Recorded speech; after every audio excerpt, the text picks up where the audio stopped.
Hello 45 days of weight loss journey day 17 ആണ്. രാവിലെ ഞാൻ മോർണിംഗ് ഡ്രിങ്ക് കുടിച്ചിട്ടുണ്ട്. അത് കഴിഞ്ഞ് സ്മൂത്തി എടുത്തിട്ടുണ്ട്. ശരിക്കും ഈ സ്മൂത്തി എടുക്കുന്ന ദിവസം എല്ലാം ഒരു ഉച്ച വരെ ശരിക്കും വിശക്കത്തില്ല കേട്ടോ. ഒരുപാട് ബെനിഫിറ്റുള്ള ഒരു സാധനം തന്നെയാണ്. നമ്മൾ ഈ 17 ഡേയ്സിൽ നിൽക്കുമ്പോഴത്തേക്കും സ്മൂത്തി എടുത്തിട്ടുള്ള ദിവസം എനിക്ക് ഭയങ്കര ഒരു എനർജിയാണ്.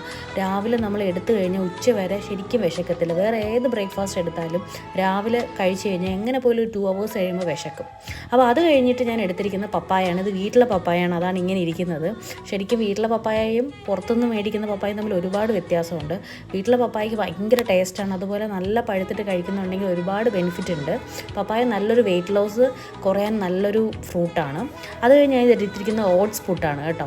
ഓട്സ് പുട്ടും പിന്നെ മീൻ കറിയും ചീര തോരനുമാണ്. എന്നും ചീര ഉൾപ്പെടുത്തണമെന്നുണ്ട്, പക്ഷേ പറ്റാറില്ല.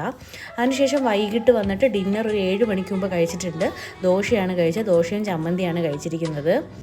ഇന്ന് 4 ലിറ്റർ വെള്ളം ഞാൻ ഫിനിഷ് ചെയ്തിട്ടുണ്ട്. അപ്പോൾ ഇന്ന് ഇത്രയേ ഉള്ളൂ. Tata bye bye.